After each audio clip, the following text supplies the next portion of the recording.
चला बाळांनो, आपण मराठीमध्ये हे काही शब्द या ठिकाणी दिलेले आहेत, बरोबर? म्हणजे मराठीमध्ये आपण हे सगळे शब्द आपल्या शाळेच्या परिसरात आले की वापरतो. त्या शब्दांना आपण फ्रेंच भाषेमध्ये काय म्हणतात हे पाहायला तुम्हाला आवडेल?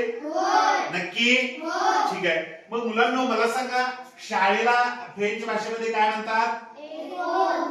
पुस्तक, पेन, वही, दप्तर, कंपास, पेन्सिलला काय म्हणतो आपण? क्रेयॉन असे म्हणतो. फळा या शब्दाला काय म्हणतो? बेंच या शब्दाला काय म्हणतो? खडू या शब्दाला काय म्हणतो? डस्टर या शब्दाला काय म्हणतो? शिफॉन. टेबल या शब्दाला काय म्हणतोय? खुर्चीसाठी काय शब्द वापरतोय आपण? म्हणजे शाळेमध्ये आल्यापासून आपण पुस्तक, पेन, वही, दप्तर, कंपास, पेन्सिल, फळा, बेंच, खडू, डस्टर, टेबल, खुर्ची या शब्दांना फ्रेंच प्रतिशब्द आपण वापरलेले आहे. म्हणजे समजा जर तुम्हाला कोणी विचारलं की बाबा रे शाळा या शब्दाला फ्रेंच मध्ये काय म्हणतात, तर कार्तिका काय म्हणशील? एकोल. बरोबर आहे. नंदिनी मला सांग, कंपास या शब्दाला काय म्हणशील तू?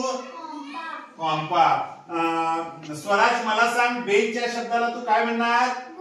बॉम्ब. किंवा खुर्ची या शब्दाला सम्राट काय म्हणतात? सेज. बरोबर. धन्यवाद.